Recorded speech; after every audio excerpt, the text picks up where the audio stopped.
Half cup পরিমাণ মুসুরির ডাল, সঙ্গে সামান্য কয়েকটা চিংড়ি আর মাত্র 2 টুকরো কাঁচা পেঁপে, এই হলো আজকের রান্নার মেন উপকরণ। রান্নাটা হয়তো অনেকেরই পরিচিত, আবার অনেকেই হয়তো আজ এই প্রথম দেখবে রান্নাটা। তাই বলি, যারা জানো তারা প্লিজ কোনো নেগেটিভ কমেন্ট করো না যে এইটার মধ্যে কি এমন নতুনত্ব আছে, কারণ আমার পেজে কিন্তু আমার অনেক এমন বন্ধু আছে যারা এই সিম্পল পুরনো রান্নাগুলোর সাথে এখনো অবগত নয়, বা অনেক নতুন রাঁধুনিও আছে। তাই তাদের জন্য আজকের রান্নাটা।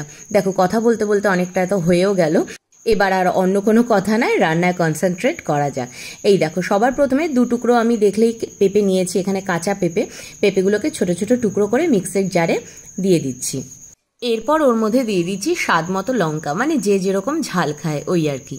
এবার দেখো, এখানে আমি হাফ কাপ পরিমাণ মুসুরির ডাল নিয়েছিলাম, যেটাকে ভালো করে ধুয়ে আধা ঘন্টার জন্য জলে ভিজিয়ে রেখেছিলাম। এখন জল ঝরিয়ে সেই ডালটাও মিক্সির বাটির মধ্যে দিয়ে দিচ্ছি হাফ চামচেরও কম হলুদ, আর দিচ্ছি পরিমাণ মতো লবণ। এবার দিয়ে দিচ্ছি খুব সামান্য পরিমাণে একটু জল। সবশেষে দিয়ে দিচ্ছি এখানে 10-12টা পরিমাণে ছোট ছোট চিংড়ি মাছ রয়েছে এইগুলো। তবে চিংড়ি মাছটা অপশনাল, তোমরা চাইলে নাও দিতে পারো। আমরা মানে আমার বাড়ির সবাই যেহেতু চিংড়ি মাছ লাভার, তাই দিয়েছিলাম। এবার সবগুলোকে দিয়ে একটা ভালো পেস্ট করে নিলাম।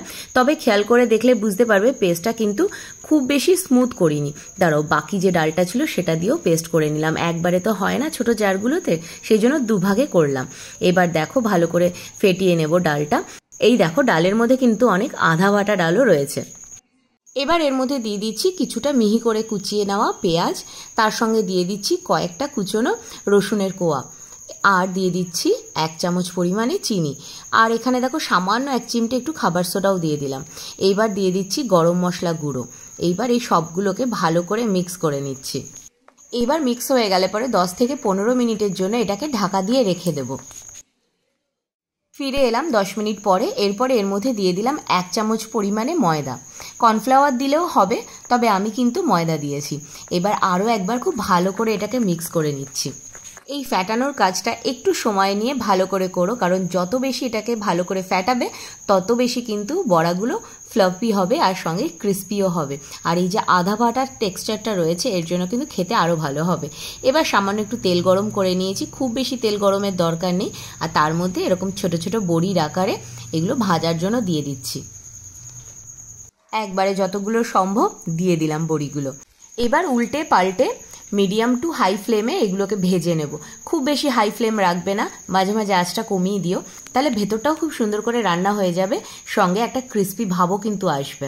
এই দেখো, হালকা গোল্ডেন গোল্ডেন যখন কালার এসে গেছে, এবার এগুলোকে তুলে ফেলবো। খুব বেশি কড়া করার দরকার নেই। এখানে নিয়ে নিয়েছি 1 ইঞ্চি পরিমাণে আদা, কয়েকটা পাকা লঙ্কা, হাফেরও কম একটু পেঁয়াজ, আর একটা গোটা টমেটো। সবগুলোকে ভালো করে একসাথে পেস্ট করে নিচ্ছি। কড়াইতে যে ভাজার তেলটা অল্প বেঁচেছিল তার মধ্যে দিয়ে দিলাম একটা শুকনো লঙ্কা আর খানিকটা জিরে ফোড়ন। এবার এর মধ্যে লম্বা লম্বা করে কেটে রাখা কয়েক টুকরো আলুও দিয়ে দিচ্ছে। এই দেখো, ফ্রেঞ্চ ফ্রাইয়ের মতো করে একটু মোটা মোটা করে কেটে নিয়েছিলাম আলুগুলোকে। আলুটা হালকা একটু ভাজা ভাজা করে নিয়ে এর মধ্যে দিয়ে দিচ্ছি হাফ চামচ মতো হলুদ, স্বাদ মতো লবণ, আর দিয়ে দিচ্ছি বেটে রাখা মশলাটা। দিচ্ছি এখানে 1 চামচ পরিমাণে ধনে গুঁড়ো, আর দিয়ে দিচ্ছি 1 চামচ পরিমাণে কাশ্মীরি লাল লঙ্কা। খানিকক্ষণ ভালো করে কষিয়ে নিয়ে যখন মশলা থেকে তেল ছাড়তে শুরু করবে, তখন দিয়ে দিলাম কয়েক দানা চিনি।